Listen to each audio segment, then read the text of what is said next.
Right. So hi, this is Sohel, right? And let's discuss the outline of the course, right, of the data analytics course. It is a part of the data science course. This is kind of the initial setup uh, of this entire thing. So it's not very complicated or like anything to understand. But yeah, let's go through the course outline. All right. So as you can see, okay, as you can see that initially, okay, what you have is uh, statistics, right? In fact, the entire thing, right? The entire uh, data analyst basis, the foundation of us. What we're trying to do is we're trying to understand numbers, right? That is what an analyst basically does.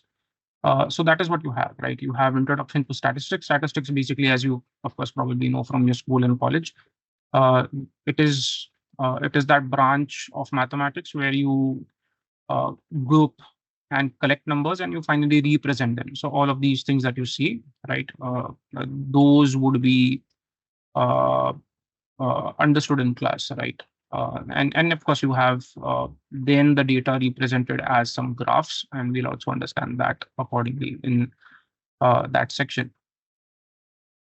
A very important thing right now with data science, of course, is that you need uh, Python, right? Again, I mean, Python, Python, everybody, I don't know who hasn't heard of Python. Python is like a Swiss Army knife of programming languages. And you can do a lot of things with it, right? And of course, it is also a popular thing with data science as well. So there are some libraries that you can use, and that therefore Python is very important.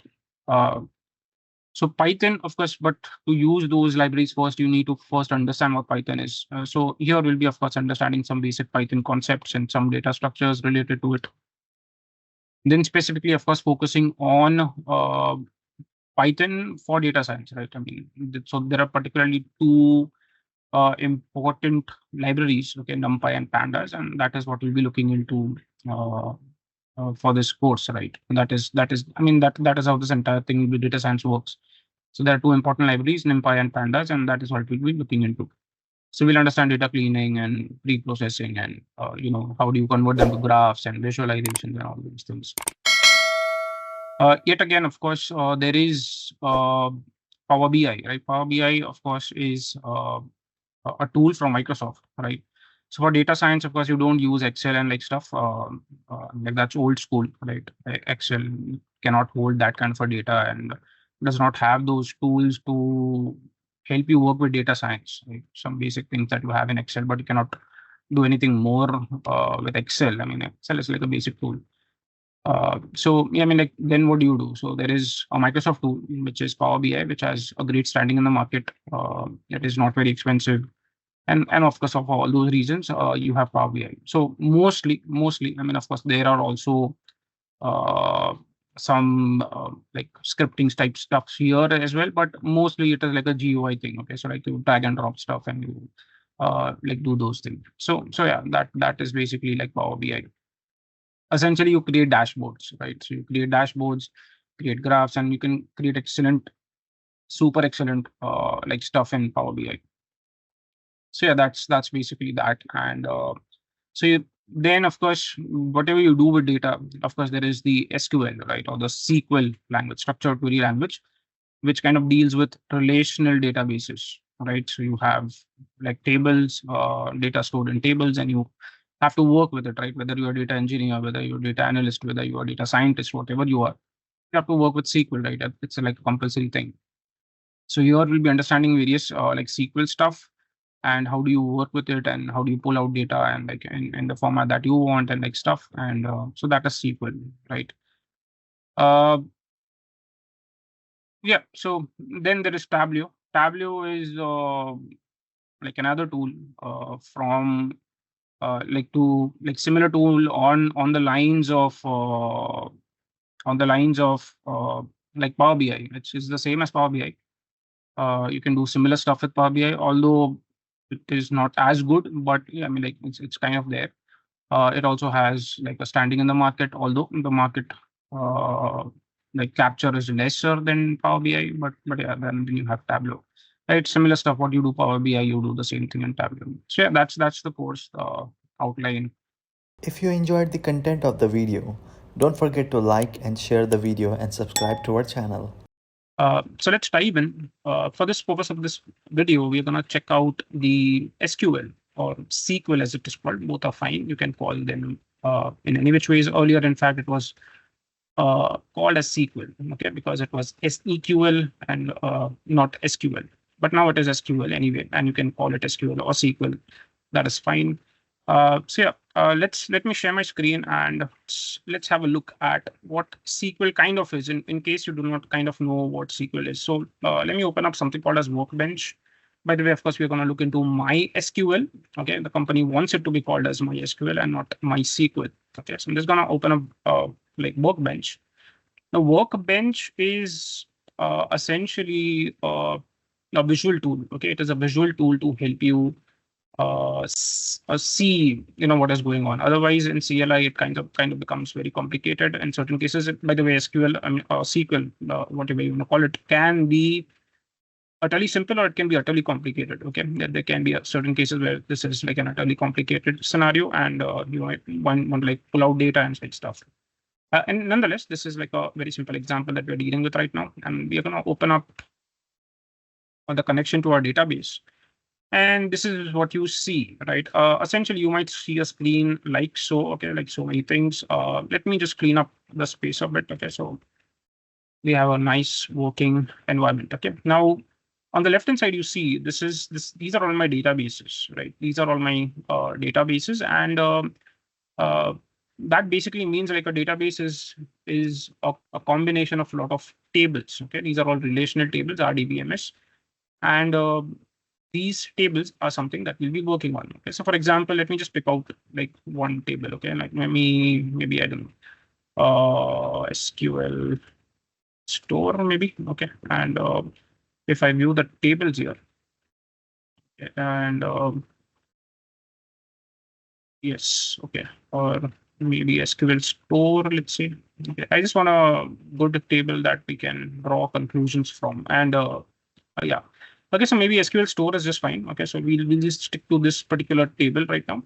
Now, by the way, to tell my SQL that we want to work with this particular table, what you have to say is, let's say use, okay, and that's by the way a keyword. As you can see now, it has appeared in the cyan bluish color. Okay, and SQL does a very good job at highlighting those like your keywords. These are keywords, right? By the way, as you can see, also I put them in put this in uppercase, right? Uppercase is kind of suggested. It is not a requirement. It is not compulsory. You can have this in small case and it will still work. It will still work the same. However, it is recommended that you put up the keywords in an uppercase thing. Okay, so I'm just going to say use. I'm just going to say SQL store. Okay, I'm just going to say SQL store. And by the way, sorry, I have to keep the names as they are. And I'm simply going to leave this as it is. As you can see, I have completed the statement using a semicolon. Okay, that is required if you have multiple queries. If you have just a single query and that's not really required, that's okay. And be careful of highlighting stuff here, because when you highlight things here and then you say execute, it is going to only execute that particular part of the query. Okay, so be sure that you do not do that. Do not highlight stuff unnecessarily unless you want only that particular part to be executed. Cool. Okay. So let's say like this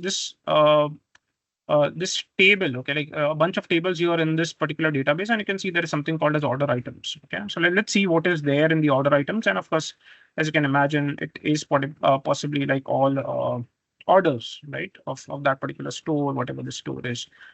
How do you see it? So you say select, and you will say star, okay, and you will simply say from this particular table, right? And as you can see, it's basically called as order items. Okay, so my table name is order underscore items. Is that what it is?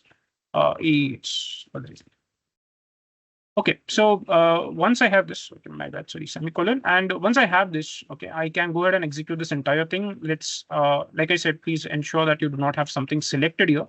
Otherwise, only that part is going to be executed, right? And the way I can execute the entire thing, by the way, you can press this flash icon here, elect this kind of a electric flash icon here. Otherwise, you can simply press Control Shift and Enter. Okay, and that is what I am going to do.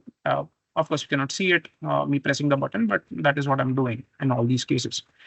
So as you can see, this pulls out the table, right? It pulls out the table. It has order ID, it has product ID, it has quantity and the unit price. Yeah, but what it does not really have is a total price. Okay, total price for that order, and that is something which of course needs, right? So maybe like somebody told me from the upper management that they want to analyze this table. And by the way, when you want to comment out stuff, meaning you want things not to be executed, you can use these double hyphens, right? And you can write things yours as comments. They'll not be executed, by the way. That is what it means. So maybe like somebody told me like get total, okay, total price, okay, total price for the orders. Okay, somebody like told me that, and this thing right now isn't giving me that, right? It is not something that is doing that for me. Okay, how can you do it? So what we'll say is, apart from select star, which generally means like literally everything that you want to see in this database, I'm going to say a comma and I'm going to pull out some specific information. Okay, so if I want to see the total price, how do you get it? Of course, what you have to do is multiply the quantity times the unit price, right? Meaning how many quantity of something was purchased times its unit price. It's a very simple logic, right? So I'm just going to say quantity. Okay, and of course, be careful with the names and stuff when you put it here. And I'm going to multiply it with unit price. Okay.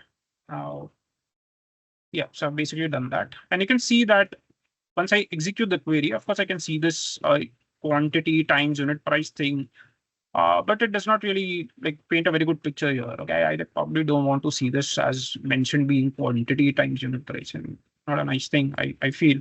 Okay, so I'm just gonna say as, okay, meaning I'm putting up an alias name as it is called. Okay, so quantity times unit price as, maybe let's call it total price. Okay, that because when people look at this, then it should make sense, correct? I'm just gonna name it as total price.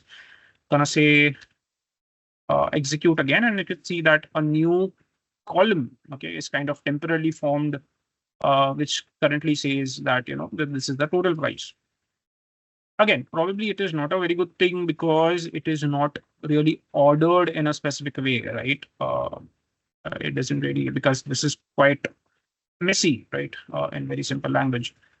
So I'm just gonna say enter, and I'm gonna order this, okay? And the way you do this, by the way, sorry, I have a messy setup here with the camera and like stuff. So I'm just gonna say order by, okay, order by, and order by what? Okay, so I can say total price. Okay, so this, I want to order things based on total price. So if I say order by total price, which we have already created, right? We just created the total price here. By the way, I can like copy and paste, but just for the sake of this video, I'm just gonna type out things so that it is a pretty clear thing to you what is happening. Okay, and as you can see, so if I read out the query right now, what it is doing is it is selecting, okay, selecting everything in the database. We also have something now which is called as total price, okay, which is being listed, and it is from, of course, the same table, only that we've kind of added this as a temporary thing, okay, so that we can see the total price. Also, we are ordering things in terms of total price. Okay, now, okay, so right now this is a messy thing. As you can see, the total price is not really, it's not really in an order, okay, ascending or descending, by the way. Okay, so let's also do that. Okay, so I'm just gonna say let's put this in a descending order. Okay, let's put this in a descending order. So I just mentioned the keyword DSC. Okay, and ensure that nothing is highlighted specifically, and you'll say you'll execute the query, and you can see that now you have this total price. As you can see clearly, it is in the descending order. Okay, the first entry is 91.20 probably dollars, maybe. The total price then is 64, and then 60 and 48, and like so on and so forth, right? As you can see, it is in the descending order. So yeah, this is a very simple query, by the way. Okay, where we got the total price, and we kind of then also, by the way, ordered. Okay, we ordered in descending order. Okay, the total price. Total price. So it is a very simple example, but SQL, of course, can be very complicated. In fact, when you pull out, when you want to do some exceptional stuff in the database, but it's a very interesting thing. It's something that you absolutely require to know whenever you're working with databases or anything to do with data. Okay, whether you're a data engineer, whether you're a data analyst, whether whatever you are, SQL is something that you have to utterly know. Simple as that. I hope to see you in class. I hope this was interesting. And it's a very simple thing, by the way. It's not very, with the right training, it's quite easy to follow. See you in class then. Bye. All right.